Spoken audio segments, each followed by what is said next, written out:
人在练刀，而且这刀声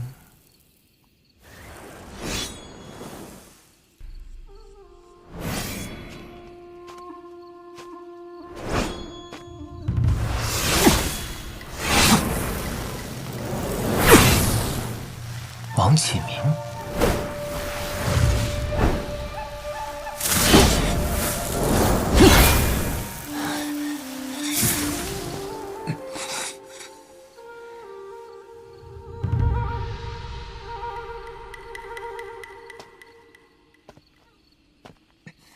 你这样练下去，就算再练10年，也未必能领悟真正的刀意。谁？秦晨，你来这儿做什么？还有，你也懂刀？略懂一二。如果我没看错的话，你之前击败宗强的是刀意雏形，而你想从这股刀意雏形中领悟真正的刀意。但你如果继续这样下去的话，迟早会经脉尽废，误入歧途。胡说八道！原以为你有什么见解，现在看来不过如此。要是没有什么事的话，你可以走了。你最近修炼的时候，双手的少阳、少商两穴，是不是会时常酸麻？啊！而且最近夜里子时，还会隐隐作痛。你心中定是认为自己修炼拔刀术太过，手指疲惫而导致的疼痛，所以你开始大量服用止痛丹。但是就在最近，连止痛丹都没了效果，手指不光疼痛，而且发麻。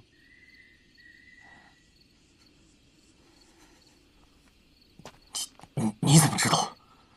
我怎么知道的不重要，我只知道，你如果继续这样下去的话，你的双手再也握不起你视如生命的战刀。危言耸听！你到底要说什么？你不信的话，可以摁下手臂上的后椎、天井两穴。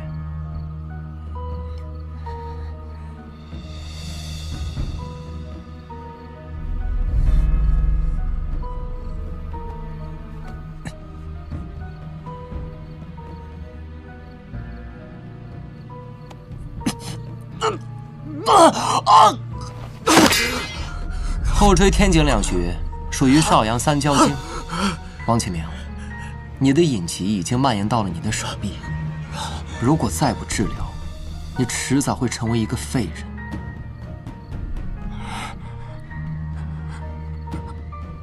既然你不信，多说无用。什么？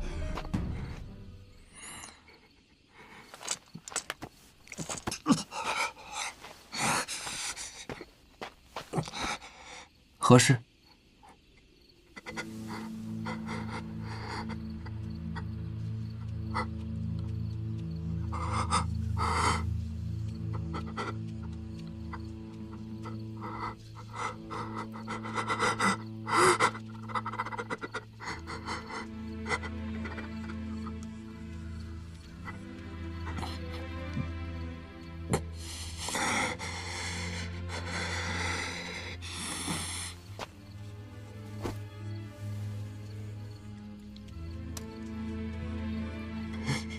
恳请陈少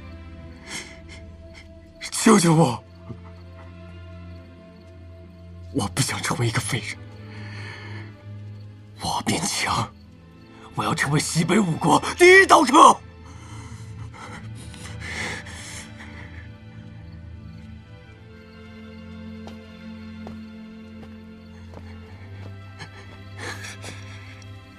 王启明，既然我知道你的病因，就绝不会坐视不理。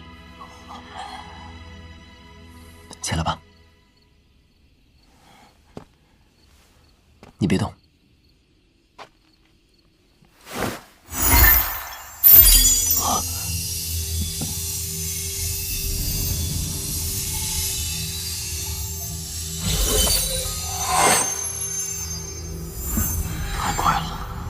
如果是暗器的话，我已经没命了。好了，好了。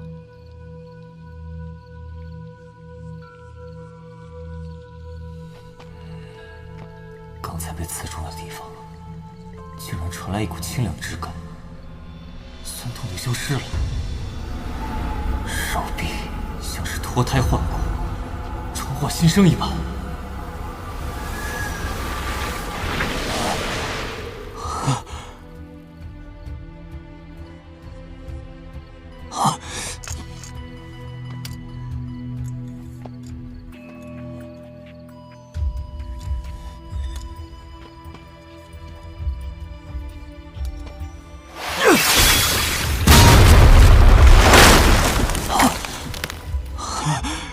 我出刀的速度提升了至少5成，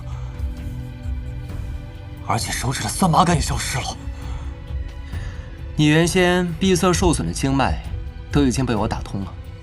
过2天，血雾圣地洗礼，你依靠血雾圣地之力，便能治愈你的暗疾。多谢陈少。以后陈少如果有需要我王启明的地方，尽管开口。若我王启明皱下眉头，天打五雷轰，不得好死。我只是不想看到一个天才误入歧途罢了。还有，孤峰道法讲究的是一意孤行，如孤峰兀立，但是绝峰回头是伟岸，柳暗花明才是真。你空有绝峰之情，却无再生之意，这样又如何能领悟真正的道义？再生之意。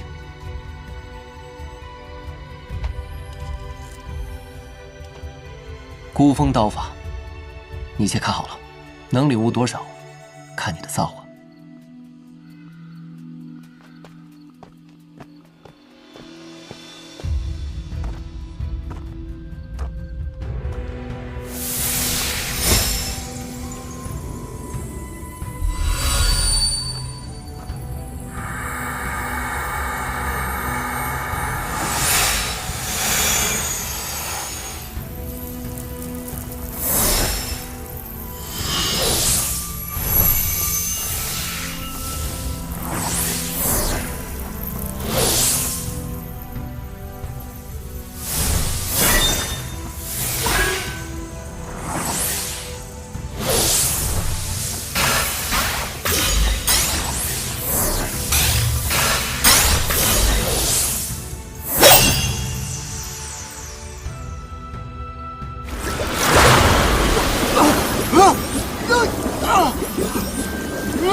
不畏绝路，即得光明，这才是真正的孤峰刀法。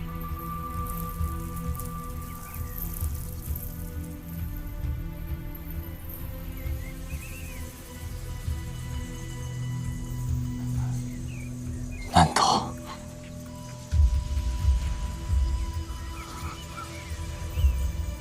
这世间并无绝路吗？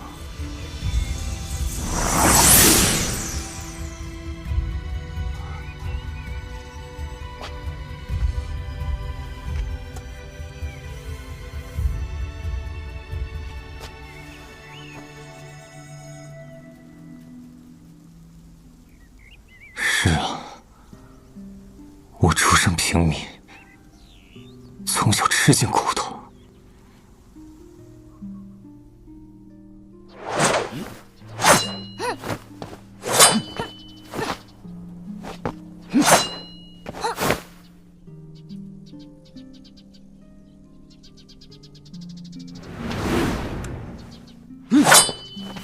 明儿，快休息一下，来吃点东西。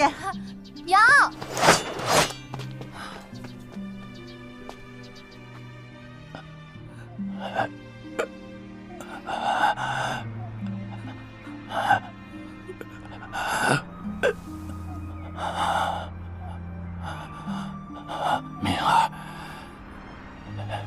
爹保护不了你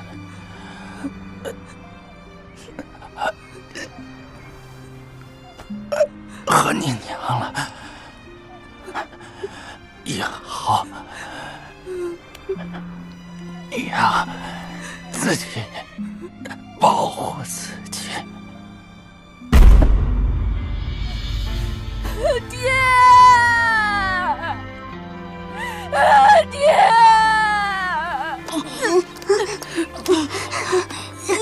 哥哥，我要这把刀。好，哥哥给你抢。我。算了算了，这破刀有什么好稀罕的？哥回去给你买个10把8把的。走。好。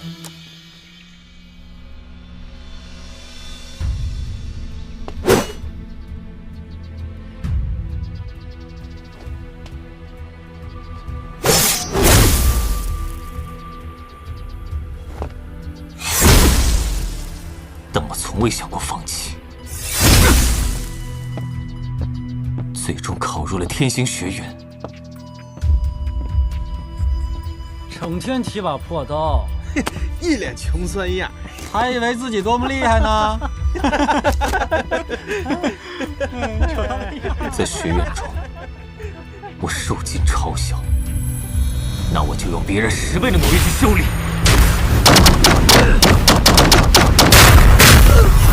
最终获得了年末大考第4名，万众瞩目。这不正说明，只要心事诚，绝处可逢生。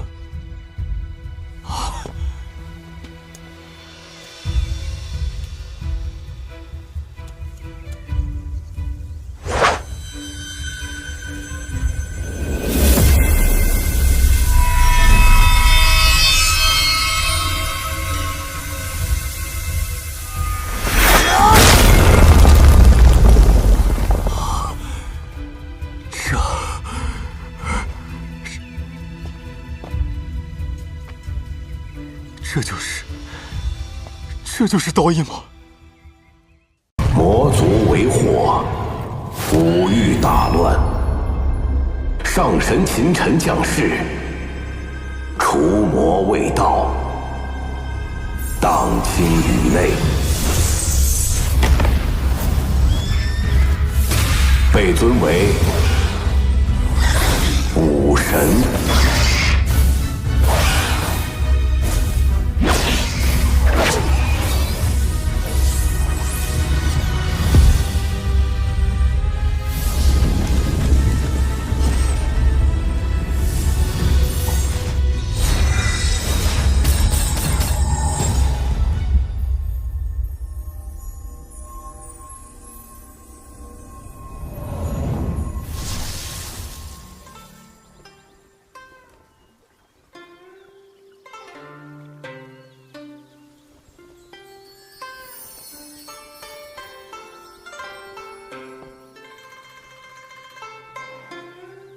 皎皎明月与君语，潺潺流年与君同。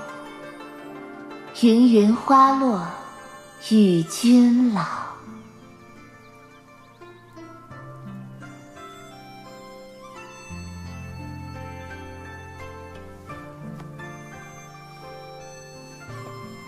陈哥哥，希儿，你说这天道究竟是什么？日月与清，朝为日，暮为月，清为朝朝暮暮。我只想与陈哥哥相伴一生，哪管这天道是什么？天道是天之恩惠，想让我们在这天道轮回之中，感受芸芸众生。陈哥哥，我们是五欲之主，这众生的生老病死、喜怒哀乐，又与我们何干？希儿，你不懂。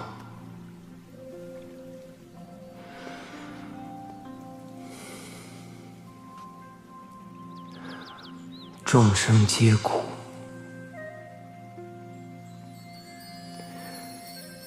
就犹如这花瓣一样，只为了绽放的刹那，便会消散如烟。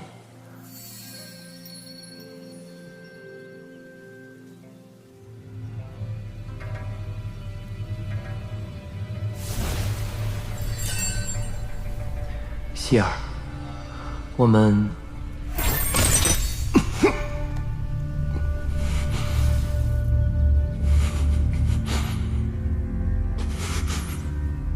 希儿，你陈哥哥，别怪我。为什么？为什么？你难道不知道为什么吗？你根本就不懂我。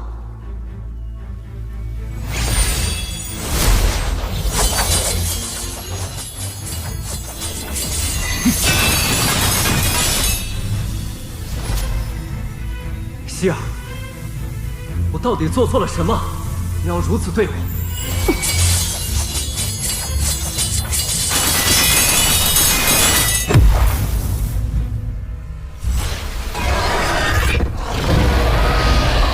少羽，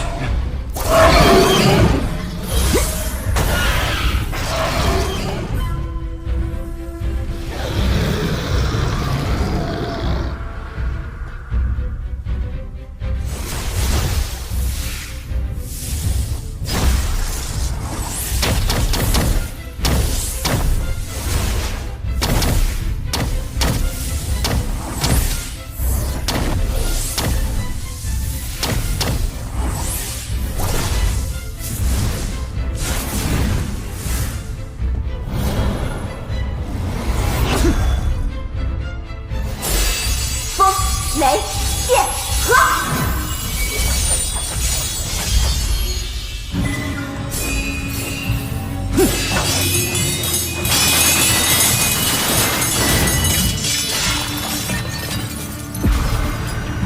奸臣，看我的星河绝印！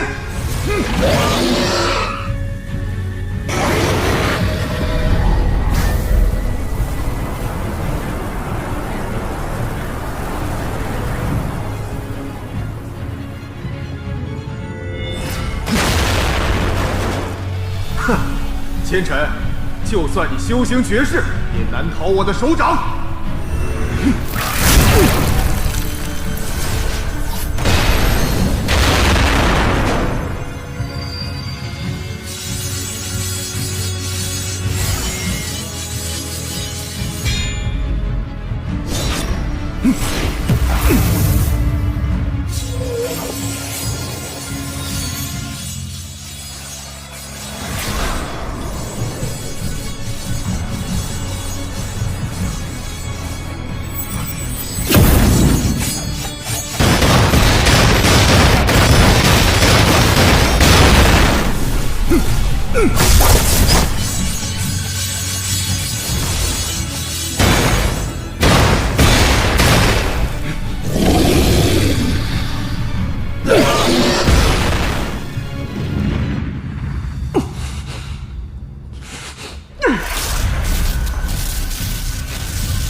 清晨，你中了天绝之毒，一身神通十不存一。我劝你乖乖束手就擒吧。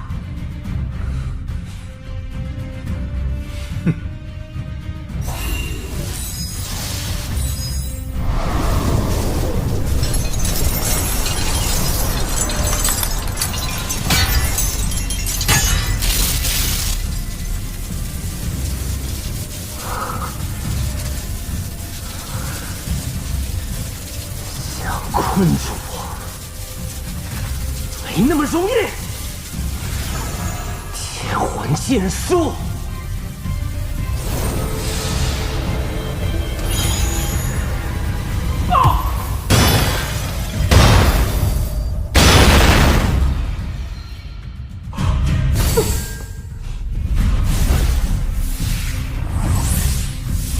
希儿，别让他跑了！追！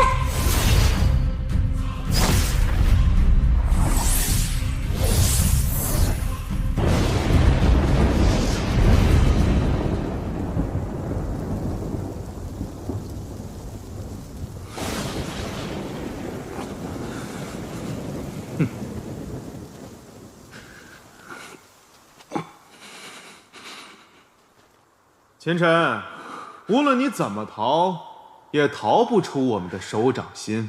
希儿，少羽，你们为什么这么做？你们一个是我最爱的人，一个是我兄弟。为什么？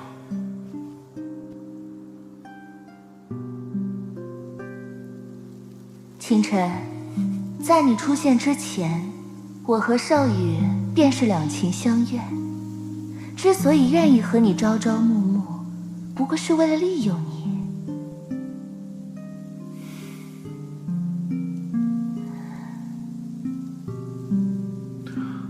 本想把你当做一个踏板，没想到你这个家伙还挺有能耐，一路开疆拓土，替我建立了天武帝国，也不管我这么多年和你虚情假意的做兄弟，还要忍受日复一日你和希儿卿卿我我。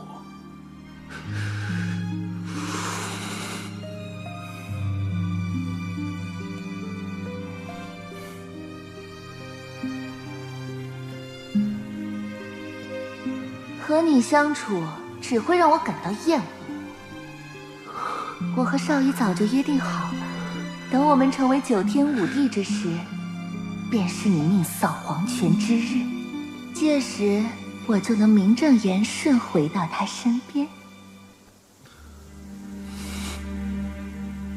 秦晨，我承认，你的确是个人物，能凭一己之力在五域成为一代传奇。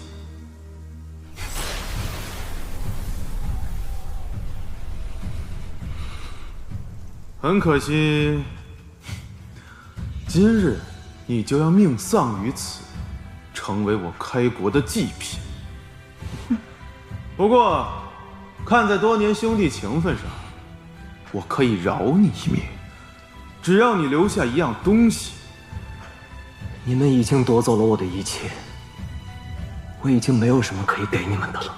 你闭关多日不出，想必一定是在研究从神禁之地带出来的那件神器。只要你留下的，我可以留你一条命。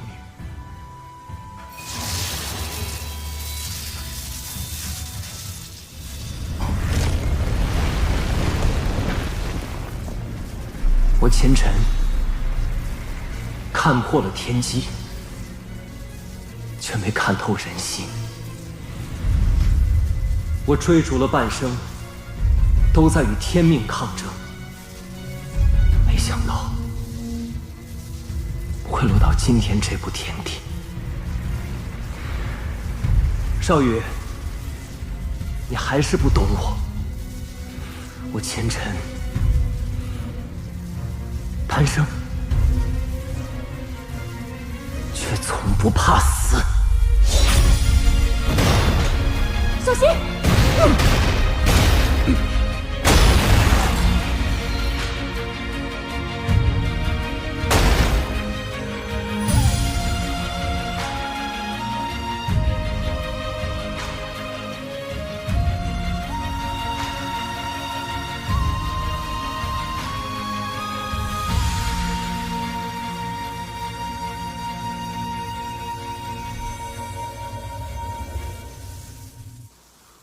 想死没那么容易，你就算死了，我也要斩断你的三魂七魄，让你永世不得超生。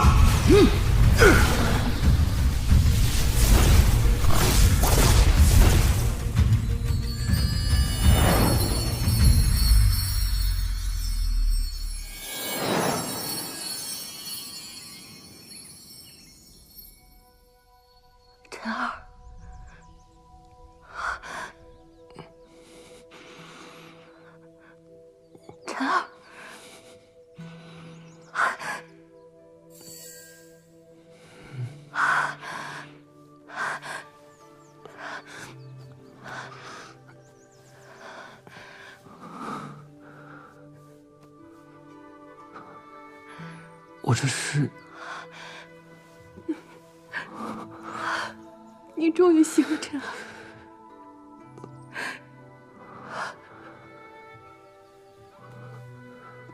我这是在哪儿？娘亲还以为你永远都醒不过来了。娘，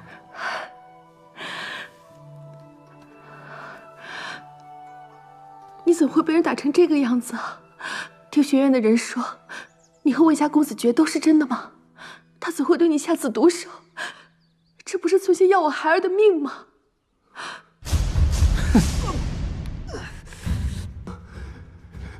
别杀我！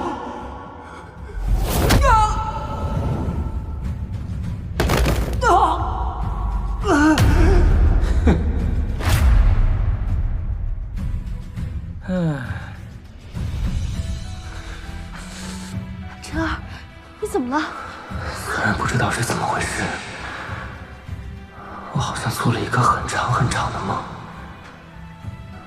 梦里的一切感受都是那么深刻。上官希阳、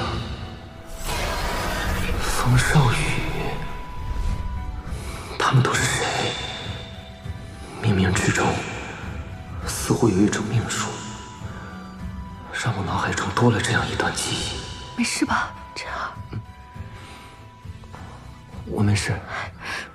你都已经昏迷3天3夜了，吓死娘亲了！以后再也不许你行事如此鲁莽，听到没有？如果你要是不在了，你让娘亲一个人怎么活？孩儿知道了。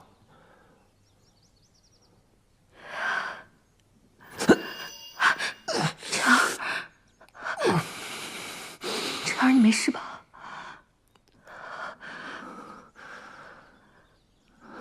没事。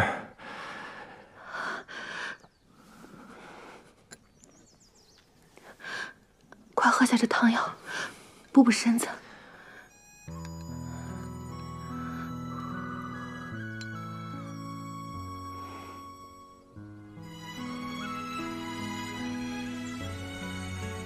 娘亲年轻的时候，号称大选第一美人，是王都无数王侯公子爱慕的对象。提亲的媒人带着礼物踏破了门槛，甚至于当今圣上听说娘亲的美貌，都有意纳她为妃。可就在这个时候，娘却突然离家出走，消失在众人的视线里。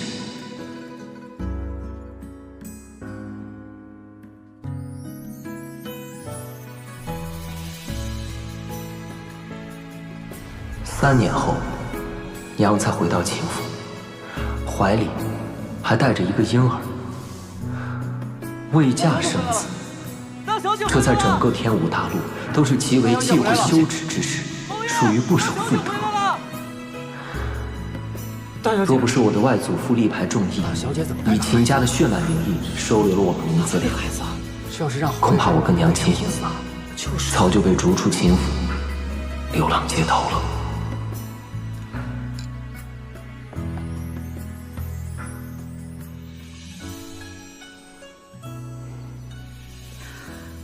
晨儿，虽然这一次你没有觉醒血脉，但是不要紧，以后还有机会。没有觉醒血脉？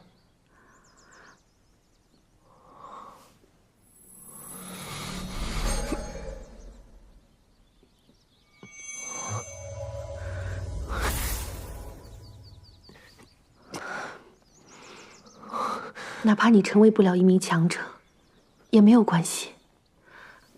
娘会一直保护你的。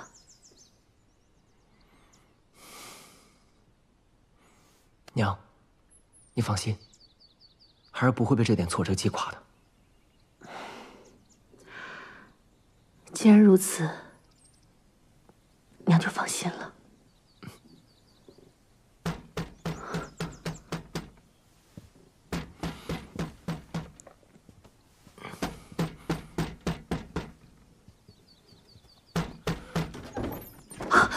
小姐，开个门还这么慢吞吞的。胭脂，晨儿刚醒，身体还很虚弱，你不要惊到他。哎呦，原来陈少爷醒了，那可真是恭喜了。你来干什么？陈少爷就别自作多情了，我可不是来找你的。大小姐，你和我们夫人的约定应该没有忘记吧？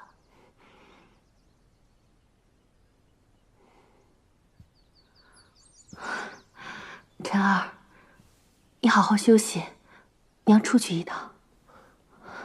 娘，你要去哪儿？我跟你一起。傻孩子，娘就在这王府之中，你好好休养身体，娘亲去学就回。娘，你告诉我，你跟赵夫人到底约定了什么？一个半死不活的人，问那么多干什么？本姑娘告诉你得了，你娘答应了我们夫人，今天和齐王爷见面。现在齐王爷已经到了大厅，就等你娘过去了。你可别坏了我们夫人的好事。你说齐王赵启瑞，赵凤这到底安的是什么心？竟然让我娘去见赵启瑞那个混蛋！你滚出去！你是什么？大小姐，看你教的好儿子！你和齐王爷的事情，当初可是你亲口答应的，想反悔不成？不可能！赵启瑞那个狗东西，之前来找过我娘多少次，都被我娘一口回绝了。我娘怎么可能答应他？这你得问你娘亲了。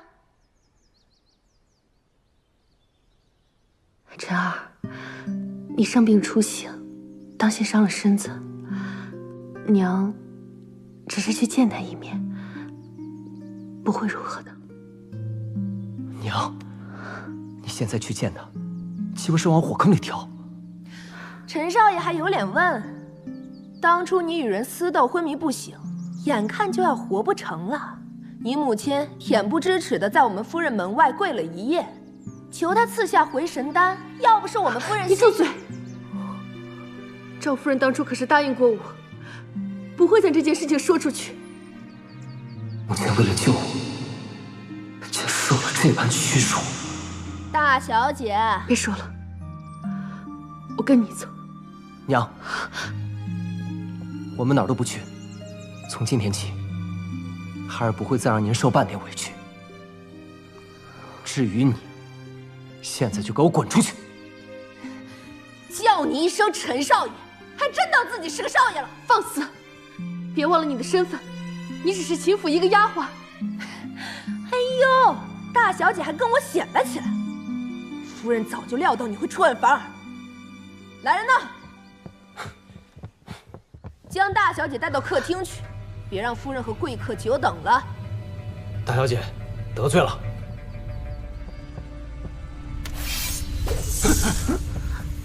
谁敢动我娘？你这个废物！别忘了这个家是谁做主，还不快将大小姐带到客厅去！夫人怪罪下来，你们担待得起吗？陈少爷，是赵夫人让我们带她走的。倘若你执意阻拦的话，就休怪我们两个不客气了。不要命的话，可以试试，我看你们谁敢动我娘！你们这群狗仗人势的东西，信不信我按家规把你们流放3000里，一辈子翻不了身？胭脂姑娘，她秦晨毕竟是秦家的人，当真把事情闹大的话，咱们这些下人可没好果子吃啊！哦，是谁要流放谁呀？夫人，这么小的事儿都做不好，我平时怎么教你的？奴婢无能，请夫人责罚。先退一边去吧，丢人现眼。是。哎，月池妹妹，别来无恙啊！没想到啊，我这外甥昏迷了几天，变得这么有胆量，居然要流放我的人，哼，还真是长志气了。赵夫人，晨儿她还年少，只是一时冲动，口无遮拦，还请夫人不要同他计较。年少，身为秦家子弟，不知勤学好进，却在学院与人私斗，还在这里大放厥词，欺辱下人，违反秦家家规，该当何罪啊？晨儿他并非有意。该当何罪的人，应该是你吧？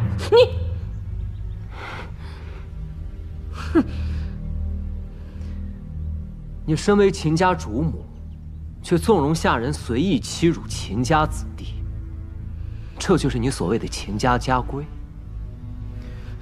你和王都声名狼藉、为人不齿的淫徒来往，这就是你所谓的妇德。哎，我今日是特意来看月池妹妹的，你怎么连本王爷给骂了？你胡说什么呢？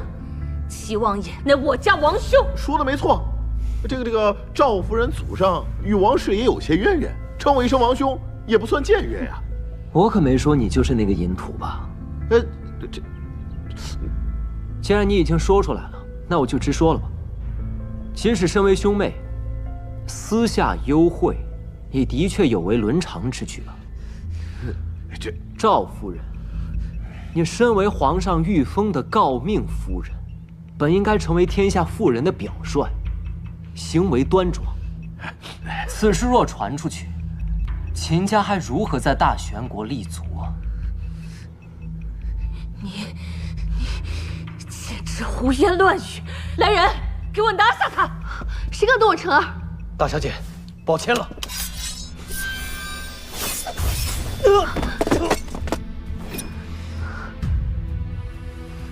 秦晨，你竟还敢还手，这可是你逼我的！来人呐，家法伺候，以儆效尤。大胆，还不快把剑放下！放下！晨儿不要！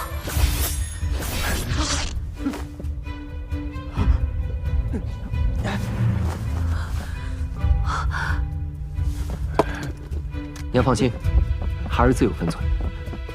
我警告你，不要太过分了。我看过分的是你吧，赵凤。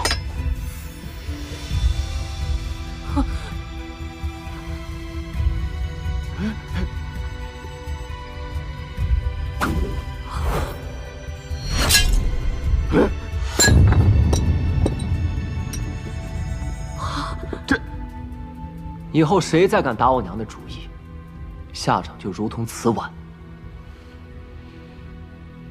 赵夫人，你不是说跟月池妹妹说好了吗？齐王爷，你听我跟你解释啊！解释什么？哼！月池妹妹，今天这事儿，本王并非有意冒犯。这么多年来，我对你的真心，难道你还不明白吗？齐王请自重。啊，月池妹妹，闭嘴！如果你再往前一步，杀无赦。秦勇，别在门外站着了。是。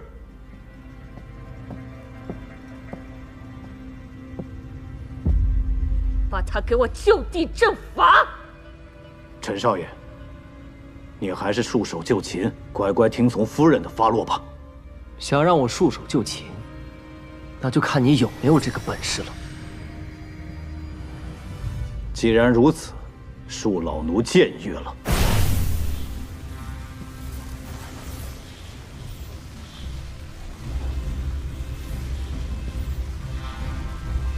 哼！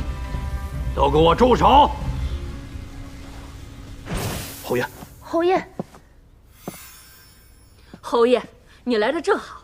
今天这小畜生简直反了天了，不仅打伤了护卫，还弄伤了齐王爷。够了，你还嫌闹得不够吗？这可不是我要闹，是这个小混蛋，他是你外甥，他要是混蛋，我们秦家是什么？你身为秦家主母的仪容呢？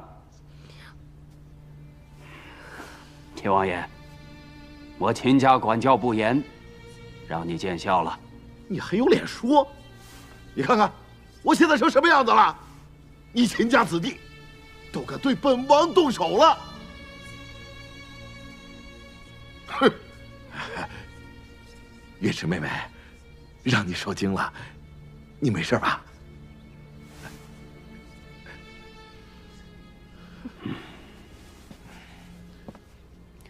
秦远红，今天这事儿，我倒要看看，你怎么给我交代。今天这事，秦某自会给王爷一个交代。不过王爷今天到毕府来看舍妹，这事儿传出去不太好吧？秦某府中还有要事要处理，就不留王爷了。秦远红，你好大的威风啊你！今天这事儿，咱们没完！哼！不送。王爷，还有你们，该干什么就都干什么去。是。是。走。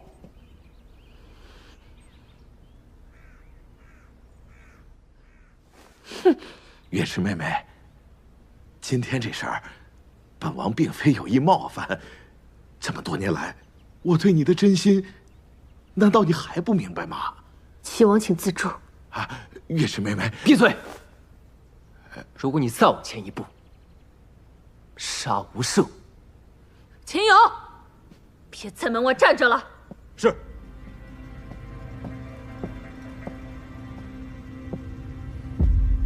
把他给我就地正法。陈少爷，你还是束手就擒，乖乖听从夫人的发落吧。想让我束手就擒，那就看你有没有这个本事了。既然如此，恕老奴僭越了。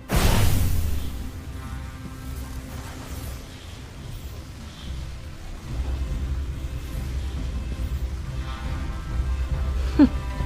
都给我住手！侯爷，侯爷，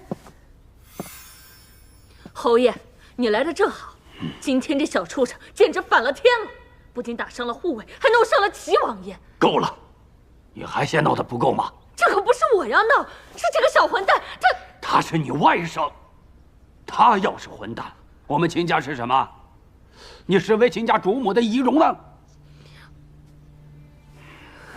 秦王爷，我秦家管教不严，让你见笑了。你还有脸说？你看看，我现在成什么样子了？你秦家子弟，都敢对本王动手了！哼！月池妹妹，让你受惊了，你没事吧？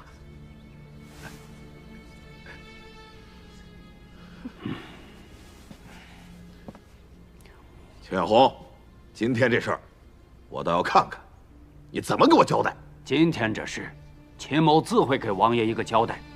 不过王爷今天到毕府来看舍妹，这事儿传出去不太好吧？秦某府中还有要事要处理，就不留王爷了。秦远红，你好大的威风啊你！今天这事儿，咱们没完！哼！不送。王爷，还有你们，该干什么就都干什么去。是。是。走。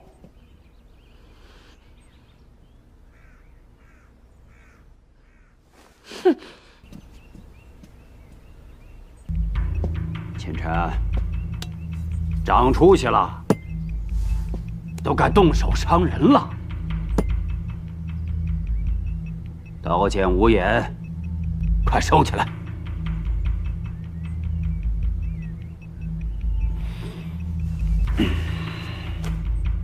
三妹，还在怪大哥吗？侯爷，月池不敢。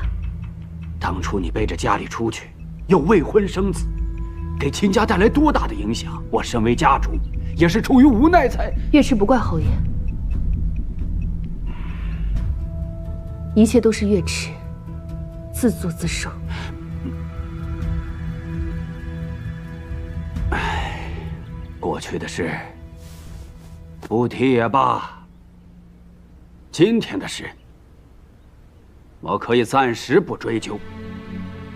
半个月后便是天星学院大考，你必须在大考前完成血脉觉醒。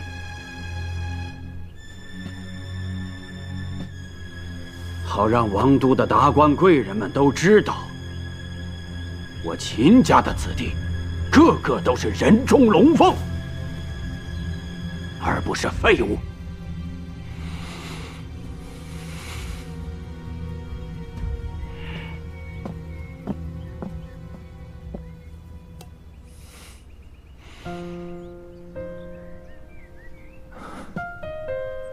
娘，娘，没事吧？娘没事。娘，你饿了吧？娘给你做点吃的。好。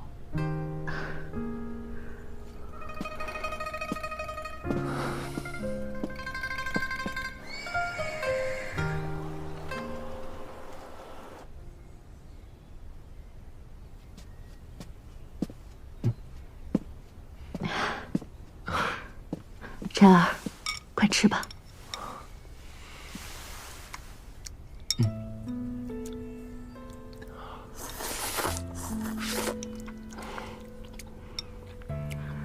慢点。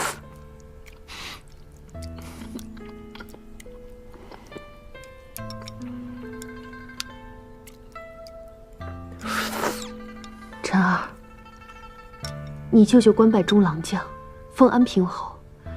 他是一个极其铁石心肠之人。这一次，他没有罚你，不是他的行事风格。娘是想说，他今天表面上放了孩儿，但其实是等孩儿通不过学院大考，到时候更有理由一并处置孩儿。我的晨儿懂事了。娘，你放心，孩儿一定会觉醒血脉，然后通过学院大考的。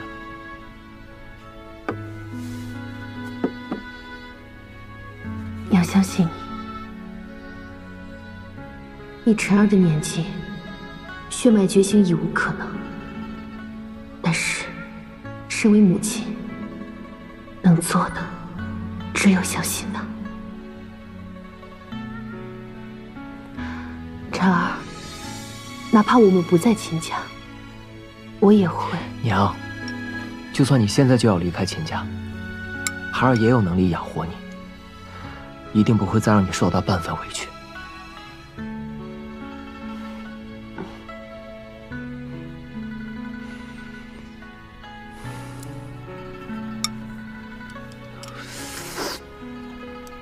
晨儿，你的修为怎会？孩儿在睡梦中修为好像有了些提升。睡梦。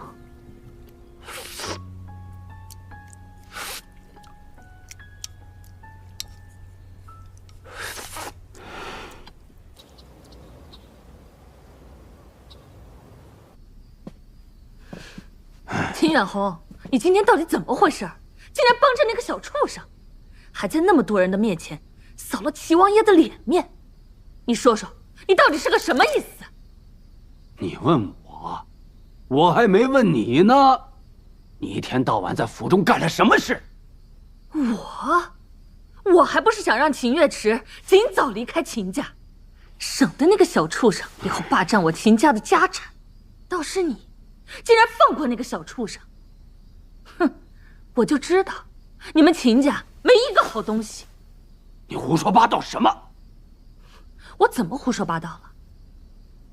秦月池做出这等人神共愤的事儿来，你父亲非但没赶他走，还将他娘俩留了下来。现在那小子也姓秦，将来定会威胁到凤儿的地位和家产。我这么说，难道不对吗？你也知道父亲记挂着三妹啊。今天你把齐王带到府里来，父亲的脾气你是知道的。今天的事让他知道了，看谁能保得了你。难道就这么让那个小畜生在秦家待下去吗？所以我跟你说要忍。秦晨到现在连血脉都未曾觉醒，此次学院大考，他必然通不过考核。到时我作为家主，即可将他赶出秦家。那时候父亲也不好说什么。倒是你，一天到晚尽在胡闹，真是妇人之见。哦，原来你打的是这个主意。不然你以为呢？你个妇道人家，只会坏事，能干什么呀？也对，秦家子弟个个武艺超卓，若是那个小畜生通不过学院考核，届时再将他逐出，到时老头子也无话可说。哼！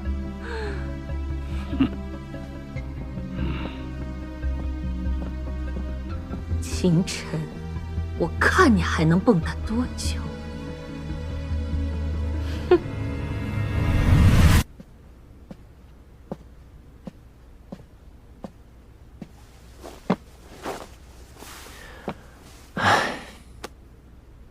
为了娘亲，必须尽快变得强大起来。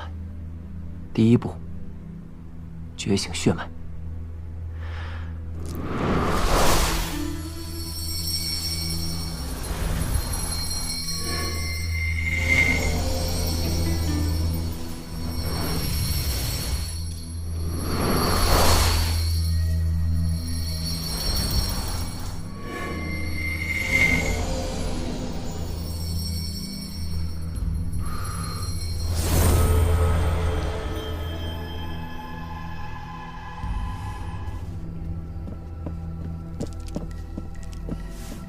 夫人，那小子一直待在屋里，并未出去。属下要不要继续派人盯着？不必了，短短半个月时间，他又能掀起多大风浪？这一次，那小子铁定会被逐出秦府。哼！啊。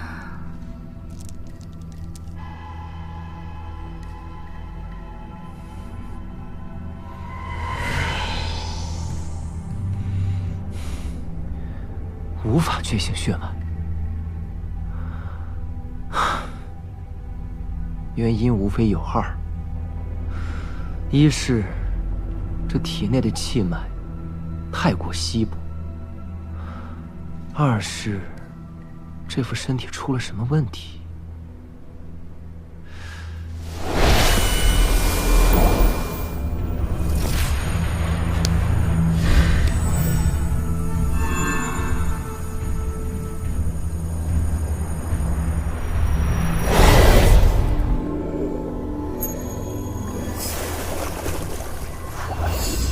这是我在神境之地得到的一把神秘古剑，传说是从天界流传下来的。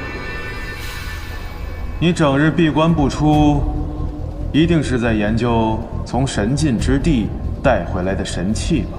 只要你留下它，我可以留你一条命。风少羽和上官希儿想要得到的，便是此物。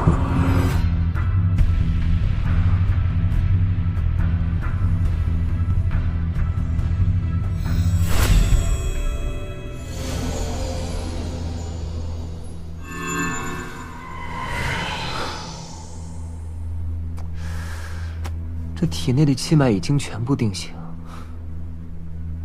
想要觉醒血脉的话，只能破而后立。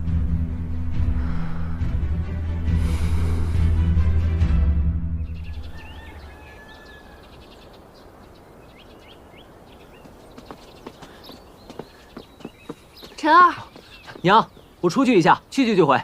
注意安全。哦。可不要再惹是生非啊！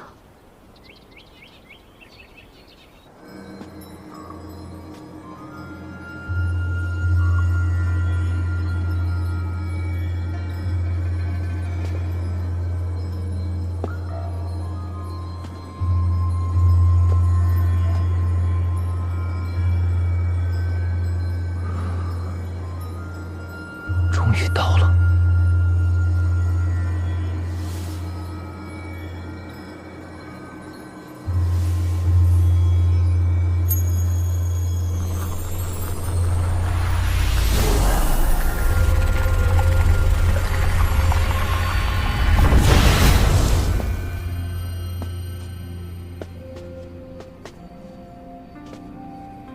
炼制天脉神针的材料十分珍惜，就是不知道这气殿里有没有。寻常人来到气殿，必定战战兢兢。此人年纪轻轻，气势不凡，想必定不是寻常人家的公子。这位公子，欢迎来到气殿，请问有什么可以帮您？我想购买几种炼器的材料，不知道你这里有没有啊？公子说笑了，连气殿都没有的炼器材料，您就是翻遍整个大玄国，也未必找得出来。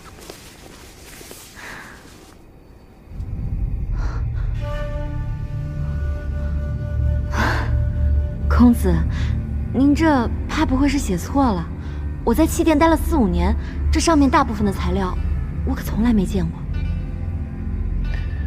这大玄国果然是地处偏远，我也将那几种高阶材料都换成了普通材料，没想到还是没用。若是不能炼制成天脉神针，就没有办法破而后立。公子，您在说什么？哦，没什么，我跟你换几种材料吧。有笔墨吗？有，公子这边请。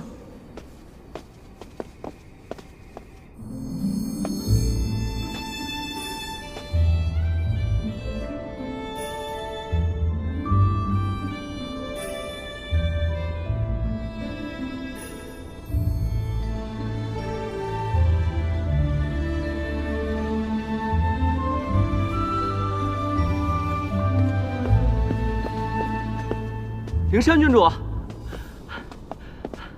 郡主，郡主，灵山见过秦奋公子。郡主啊，你此次前来气殿，所为何事啊？家父让我来拜见梁羽大师。正好，我也有要事要找梁羽大师，不如我们一同前往。行。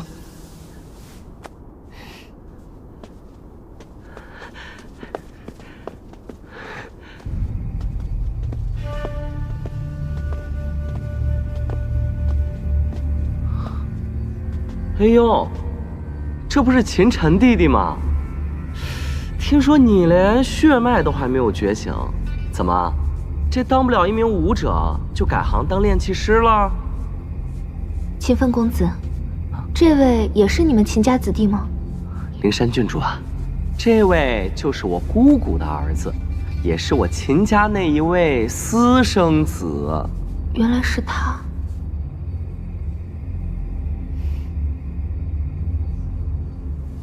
秦晨，这里可是气殿啊，不是你该来的地方。这几种材料你有吗？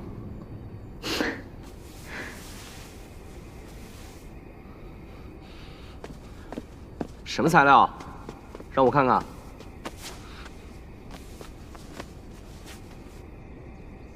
黑曜冥石，这东西价值1000金，你也买得起啊？还有这些都是些什么乱七八糟的？你也知道黑曜冥石啊？我为什么不能知道？今天就让你开开眼。这是我父亲花了38000枚银币，从通天阁拍卖行买下来的，想找梁羽大师为我炼制一把宝兵，睁大你的眼睛，好好看看。你，秦晨，你连血脉都没有觉醒，出来肆意招摇，简直丢我们秦家的脸！你现在这语气，还真是越来越像你母亲了。你居然敢这么跟我说话！秦奋公子，请住手！两位公子，这里是气殿，严禁私斗，否则不管什么缘由，都会严厉处罚。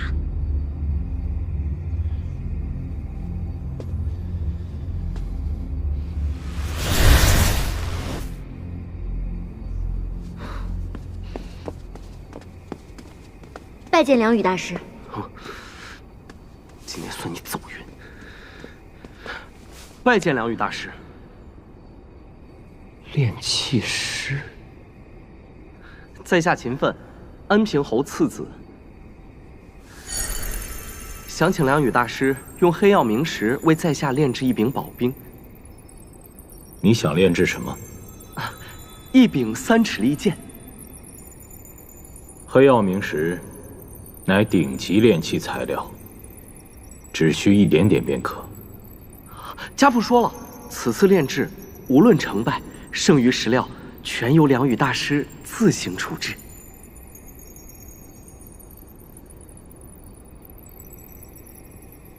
好，我答应了。多谢梁宇大师。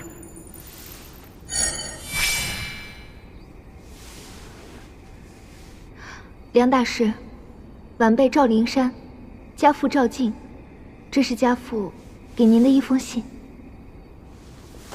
原来是灵山郡主。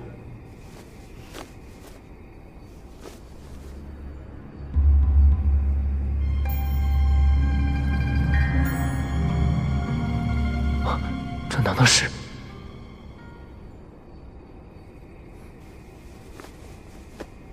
我和康王爷有些交情，他在信里说，你想成为我的弟子。是，晚辈想成为一名炼气师。我收弟子，向来不问身份来历，只问天赋资质。你若不合格，即便是康王爷的女儿，我也不会收的。晚辈知晓。那好，你跟我来吧。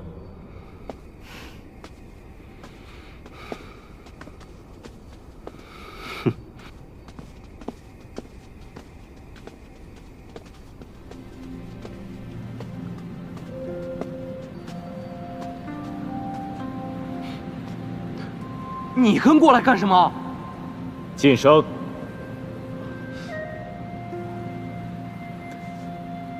你习武已久，武道天资方面已经足够了，只要过了灵力测试这一关，我便答应收你为徒。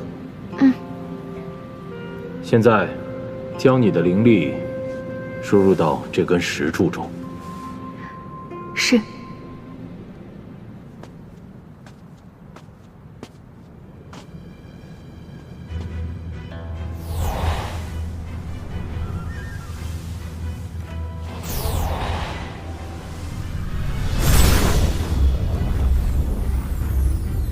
成为一名炼气师，最重要的是灵力天赋。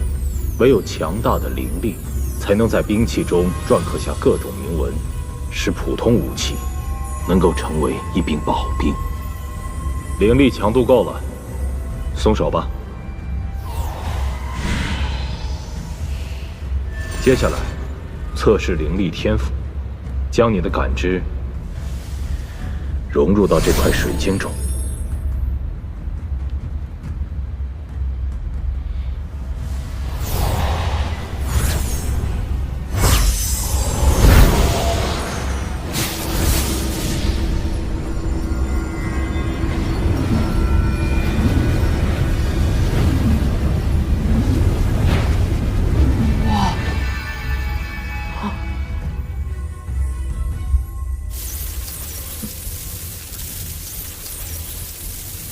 还算不错。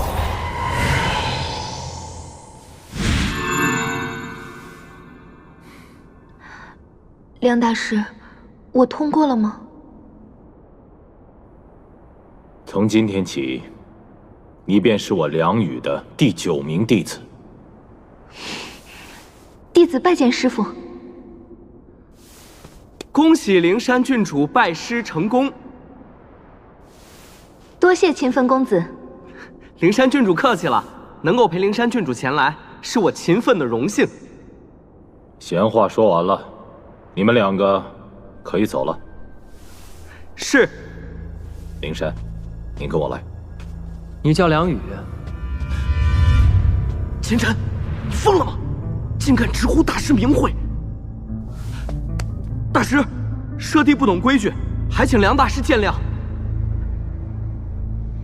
你应该刚成为炼气师没多久吧？秦晨，看在你还年少的份上，我不和你计较。现在，给我滚出气殿！想要成为一名炼器师，就必须炼制一把宝兵。如果我没猜错的话，你当年考核炼制的应该是一把火属性的宝兵。你怎么知道？我不光知道你炼制的是一把火属性的宝兵，我还知道你就要死了。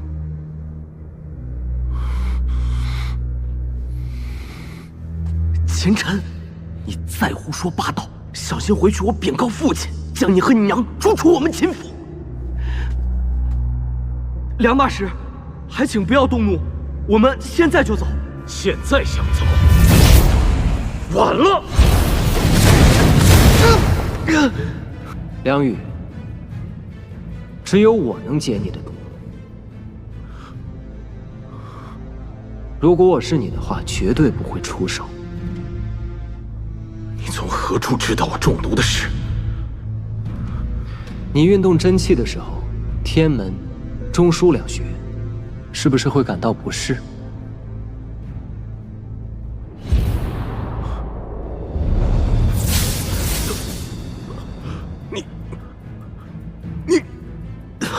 哼，真是可惜呀！好好的一个炼气天才，如今就要经脉尽废，变成一个死人了。你究竟是谁？师父，你没事吧？你们都给我退下！听到了吗？都给我退下！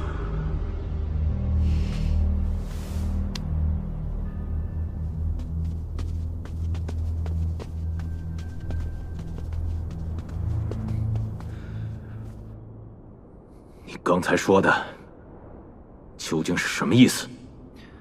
你在考核时炼制的宝兵，主材料是赤岩石。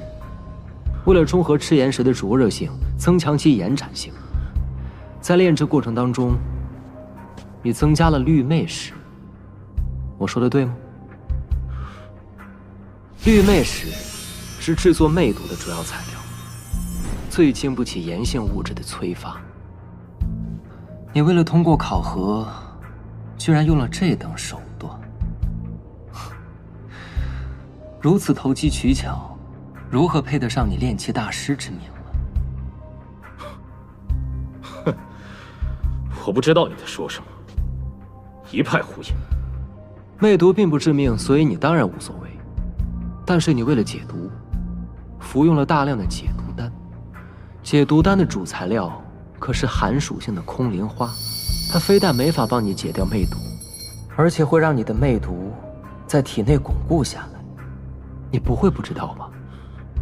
哦，我忘了，你只是一名炼气师，又不是一名炼丹师。竟然被这小子说中了。为了驱除魅毒，我花大价钱购买了一枚特级解毒丹，谁知道服用之后，魅毒非但没有好转，反而浑身经脉都疼痛起来。不过你既然不肯配合，我又何必多管闲事？你还有半个多月的时间，准备好后事吧。且慢，这位逍遥，你真有解毒之法？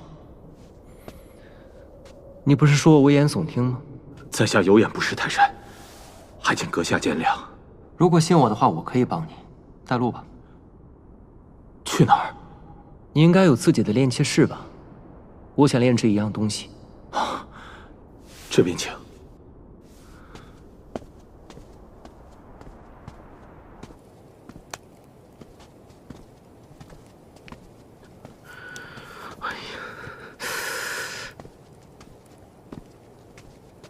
啊！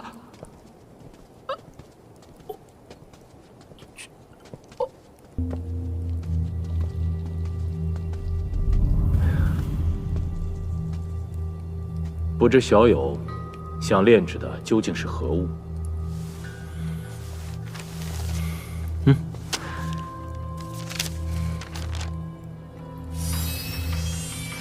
小友是从何处获得这张图纸的？这你就不用管了，只管帮我炼制即可。墨迹还未干，莫非是什么传世之作的临本？不，即便是临本，光是这娴熟的笔法，也一定是出自大师之手。这精细程度令人惊叹，毫无瑕疵可言。你还要看多久啊？这神针的精妙程度远超想象，至少要炼气宗师才能炼制，我恐怕无能为力。这些你都不用担心，我会指导你炼制。你？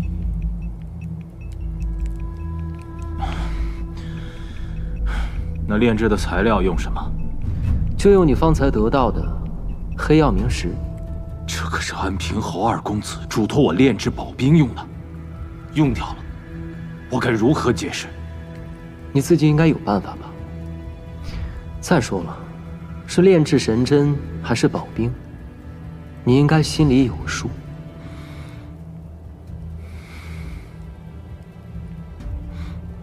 我要如何才能相信你？宜晨不宜急，运气的时候避开鸠尾穴，不出多时，经脉的疼痛会全部消除。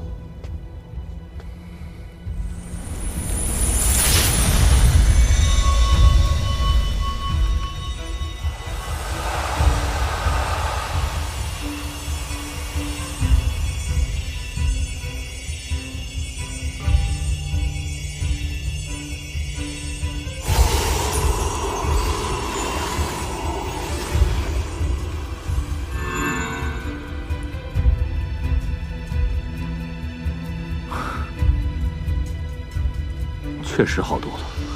此法呢，只会帮你暂时得到缓解。等你事情办好之后，我会将解毒的方法告诉你。别耽误时间了，开始吧。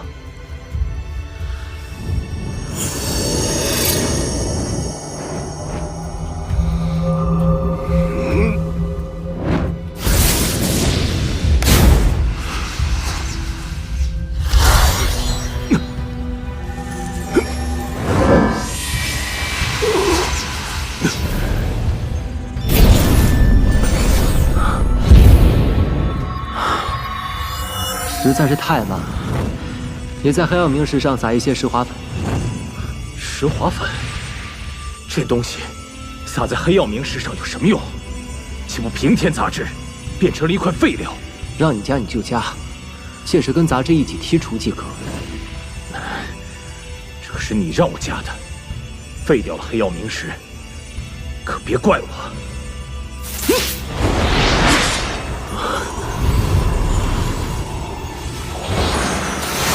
这